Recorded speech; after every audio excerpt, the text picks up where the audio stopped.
تو والدین ہمارے پاس ایک قیمتی چیز ہیں اور ہمیں ان کے لیے مستقل دعا مانگنی چاہیے، اور یہی دعا جو ہے یہ آپ چھوٹے بچوں کو بھی سکھا سکتے ہیں، بڑے بچے اور بڑی خواتین مرد حضرات سب سیکھ سکتے ہیں، اور اپنی سلام پھیرنے سے پہلے ہر فرض نماز میں یہ دعا مانگ لیا کرے، اور جو والدین کے لیے دعا مانگتے ہیں اللہ اس کی دعا کو قبول بھی کرتا ہے۔ اور والدین سے نرم گفتگو کیجیے، خصوصاً جب وہ بوڑھے ہو جائیں، تو اس لیے والدین سے نرم گفتگو کیجیے۔ آگے ہے اسراف کی بات، جائز خرچ کرتے ہوئے فضول خرچی سے بچنا ہے کہ ایسا کرنے والا شیطان کا بھائی ہے۔ تو جو ہماری ضروریات ہوتی ہیں وہ تو چلتی ہیں الحمدللہ، لیکن اس سے زیادہ خام ہائی مطلب آپ کے پاس 10 جوڑے ہیں کہ آپ اپنا رمضان اچھے سے سپینڈ کر سکتی ہیں، لیکن اس کے باوجود بھی ہماری کوشش یہ ہو کہ ہم نہ 2-3 جوڑے اور بنا لیتے ہیں، 5-6 جوڑے اور بنا لیں، تو یہ اسراف ہو جاتا ہے۔ یعنی جتنی ضرورت ہے اتنا خرچ کر لیں، وہ اچھا ہے، جائز خرچ ہے، لیکن فضول خرچی جو ہم کرتے ہیں وہ شیطان کا بھائی ہوتا ہے، شیطان کرواتا ہے نا، تو اس لیے کبھی بھی فضول خرچی نہیں کرنی چاہیے، ایسا کرنے سے بچنا چاہیے۔ خرچ کا طریقہ جو ہے وہ حکمت کے ساتھ،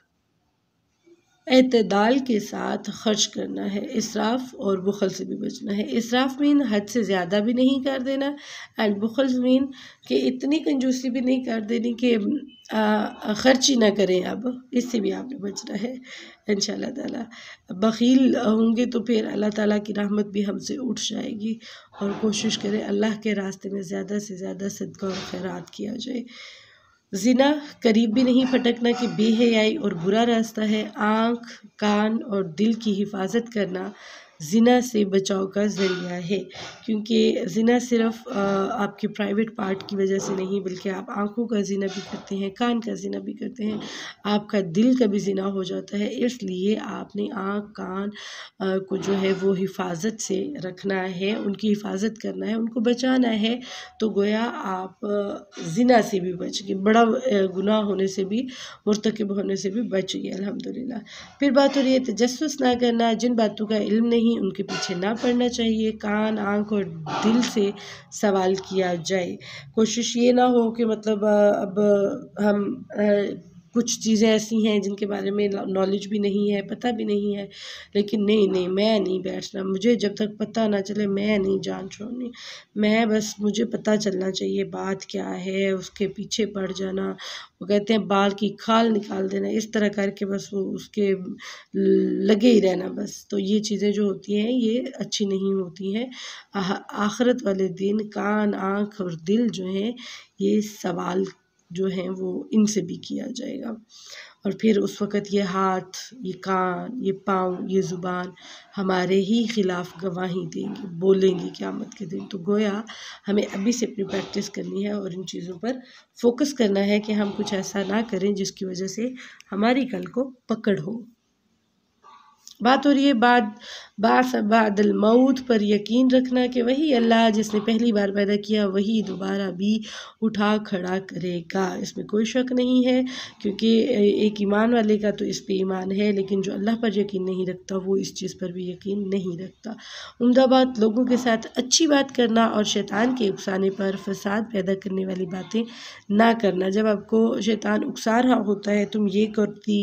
تو ابھی کرو نا ذرا، تو مزہ آ جائے گا، ان کو لگ ہو جائے گی، ان کو پتہ چل جائے گا کیسے کسی کے ساتھ بات کرتے ہیں، یا تم ایسے بولو نا ذرا تو ابھی دیکھنا ذرا ان کو کتنی مرچی لگے گی۔ تو جب ایسا خیال آ رہا ہو تو اس کو رد کیا کریں، تعوذ پڑھا کریں، اور کبھی بھی اس پہ اٹھ کھڑے نہ ہوا کریں کہ نہیں میں اب یہ کام کر کے چھوڑوں گی یا چھوڑوں گا، تو عمدہ اور اچھی بات کیا کریں۔ بات ہو رہی ہے قربت کے وسیلے کی، اولیاء اللہ تو خود اللہ کی قربت کا وسیلہ ڈھونڈتے ہیں، اس لیے اللہ ہی کی طرف رجوع کرنا چاہیے۔ دیکھیے ایک بندہ ہے، اس نے محنت کی ہے، کوئی بھی اولیاء اللہ جو کہ اللہ کے دوست ہیں انہوں نے محنت کی ہے، اللہ کو منایا ہے، اور وہ خود ذریعے ڈھونڈتے تھے ہمیں کوئی ذریعہ ملے جس سے ہم اپنے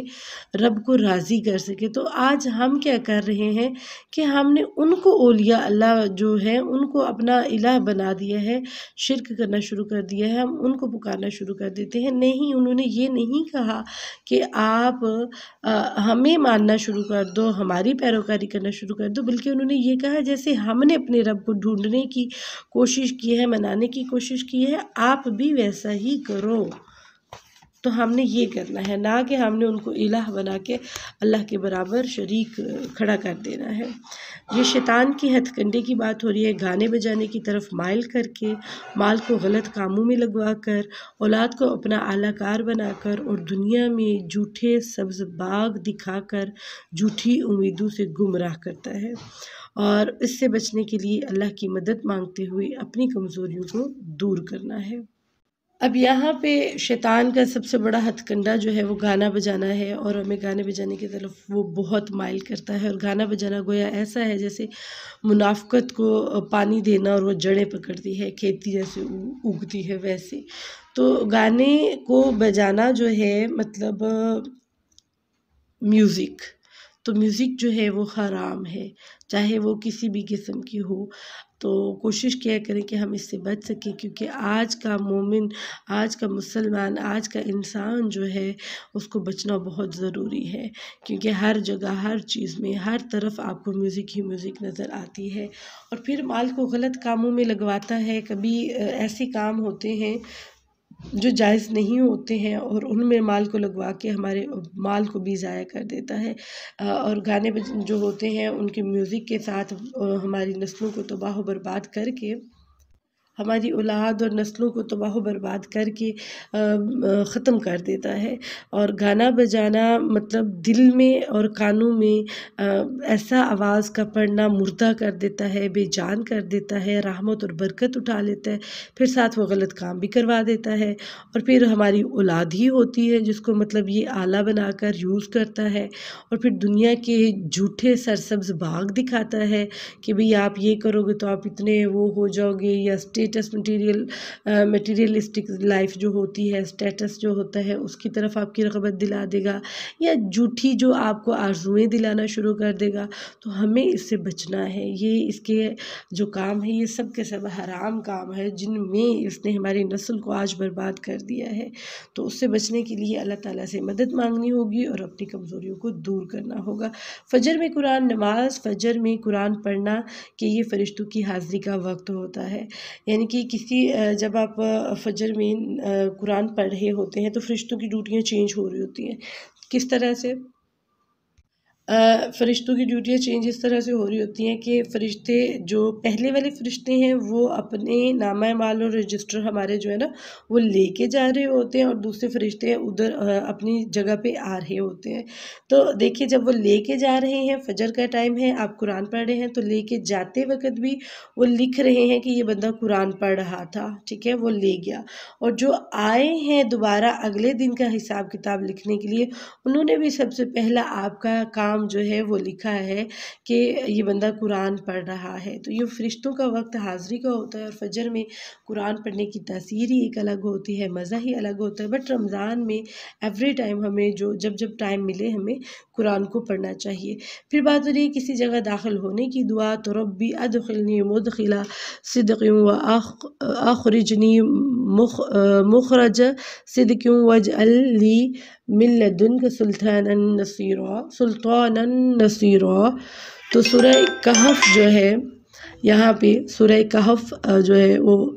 بتائی جا رہی ہے کہ کس مقصد کے لیے ہے، وہ سٹارٹ ہو رہی ہے فتنہ دجال سے محفوظ رہنے کے لیے۔ شروع والی آیات اور لاسٹ آیات موسٹلی جو ہے، اور پوری سورہ بھی جو ہے وہ پڑھی جا سکتی ہے، اور ایک جمعے سے دوسرے جمعے تک نور کا حاصل ہونا ہوتا ہے۔ اس لیے اگر آپ ایک جمعے سے دوسرے جمعے تک آپ چاہتے ہیں نا میرا چہرہ نورانی، خوبصورت، یا ہمارے اوپر ایک نورانیت چھائی رہے، تو آپ سورہ کہف جو ہے اس کو پڑھ لیجیے۔ پھر بات ہو رہی ہے اللہ کی تعریف کی۔ ہر شخص سے پاک قرآن مجید کے نزول پر اللہ کی خوب تعریف بیان کریں۔ اصحاب کہف کی بات ہو رہی ہے، چند نوجوانوں نے جنہوں نے ایمان بچانے کے لیے گھر بار اور آسائش کو چھوڑا، کیونکہ یہودی تھے تو وہ ان کو خطرہ تھا کہ ہمارا ایمان جو ہے اس کو وہ کھا جائیں گے، مطلب ہمیں مار ڈالیں گے، تو اس آزمائش سے بچنے کے لیے جو ہے انہوں نے گھر چھوڑا، آسائش اور وہ ساری چیزیں چھوڑی، تو اللہ نے دشمن کی شر سے ان کی حفاظت فرمائی۔ وہ ایک غار تھا جس میں جا کے بیٹھے اور وہاں پہ سو گئے تو کئی 100 سال تک وہ غار میں سوئے ہی رہے۔ تو سورج کی تپش سے ان کے جسموں کو اللہ تعالیٰ نے بچایا اور غیبی مدد کے ذریعے ان کے ایمان کی بھی حفاظت کی، کیونکہ وہ کئی 100 سال تک وہی سوئے رہے۔ پھر وہ اٹھے، ان کا کچھ کہتے ہیں 7 کے ساتھ 8واں ان کا کتا تھا، تو جب وہ اٹھے ان کے پاس ان کے سکے بھی تھے اور وہ باہر گئے تو کچھ لوگوں نے دیکھا تو ان کو شک ہوا کہ یہ کوئی خزانہ مل گیا ہے ان کو، تو وہ کافی سارے لوگوں کو لے کے آ گئے۔ تو انہوں نے کہا یہ خزانہ نہیں، یہ ہمارے پیسے ہیں۔ تو بھی مطلب ہم کل کی ہی بات ہے کہ ہم یہاں پہ غار کے اندر آئے تھے اور آج ہم باہر نکلے ہیں۔ تو انہوں نے کہا نہیں، یہ تو 300 سال گزر چکے ہیں، نہ تو کسی ایسے پیسے کو ہم نے کبھی دیکھا ہے، یہ تو بڑا پرانا پیسہ ہے، کچھ اس طرح کر کے۔ تو پھر وہ سارا پوچھا کہ آپ کون ہو، کیا ماجرا ہے، تو پھر ساری بات جو ہے وہ بتائی گئی، تب پتہ چلا کہ یہ اصحاب کہف ہے۔ بات ہو رہی ہے جی رشد و بھلائی کی دعاؤں کی، تو ربنا آتنا من لدنک رحمۃ وہیئ لنا من امرنا رشدا، اللہم انی استہدیک لارشد امری واعوذ بک من شر نفسی۔ باغ والا، ایک شخص کو اللہ نے 2 باغ عطا کیے، اللہ کا شکر گزار ہونے کی بجائے اس نے تکبر کیا اور تکبر کر کے آخرت جو ہے اس کا انکار کیا تو ایک آفت نے سب تباہ کر دیا۔ تو نعمت پا کر ماشاء اللہ لا حول ولا قوت الا باللہ پڑھنا چاہیے اور اللہ کا شکر ادا کرنا چاہیے تاکہ اللہ کی حفاظت میں آ جائے۔ موسیٰ علیہ السلام کا علمی سفر، خود کو سب سے بڑا عالم سمجھ لینے والی بات اللہ کو پسند نہ آئی تو اللہ نے مزید علم کے لیے سفر پر روانہ کیا۔ تو مخصوص جگہ پر حضرت خضر سے ملاقات ہوئی تو انہوں نے علم کے لیے صبر کرنے کا وعدہ لے کر ساتھ چلنے کی اجازت دی۔ کشتی میں سوراخ کر دینے اور لڑکے کو قتل کر دینے پر صبر نہ کر سکے تو ایسا کرنے کا سبب جو ہے وہ پوچھ بیٹھے۔ تو خضر نے کہا میں نے کہا تھا نا کہ تم صبر نہ کر سکو گے۔ تو یہاں ہمیں جو بات ملتی ہے وہ یہ کہ علم حاصل کرنے کے لیے صبر بہت ضروری ہے اور بے جا سوال بھی نہیں کرنے چاہیے دین میں کہ دین کو سمجھنے میں، انڈرسٹینڈ کرنے میں کوئی پرابلم فیل کرنی پڑ جائے۔ تو اس لیے جب بھی آپ علم حاصل کر رہے ہوں تو صبر کیجیے، اللہ تعالیٰ آپ کے لیے بہت سارے ذرائع راستے جو ہیں وہ کھول دیتے ہیں الحمدللہ۔ تو آج کی پارہ نمبر 15 میں جو ہمارا پوائنٹ بنتا ہے وہ یہ ہے، آئیے گناہوں سے بچنے اور ہدایت پر قائم رہنے کے لیے اللہ سے دعا کریں۔ اللہ تعالیٰ سے دعا ہے اللہ تعالیٰ صحیح معنوں میں قرآن مجید پر عمل کرنے والا بنا دے، فجر کے وقت قرآن مجید پڑھنے والا بنا دے، ہماری نماز کی حفاظت کرنے والا بنا دے اور ہمیں علم کو حاصل کرتے وقت صبر سے کام لینے والا بنا دے اور شیطان کے ہتھ کنڈوں سے اللہ تعالیٰ ہمیں بچا لے، اسراف سے بچا لے، بخیل ہونے سے بچا لے اور سیدھی راہ پہ اللہ تعالیٰ ہمیں لے جائے اور اللہ تعالیٰ ہم سے راضی ہو جائے۔ آمین اللہم ربنا آمین۔ السلام علیکم ورحمۃ اللہ وبرکاتہ۔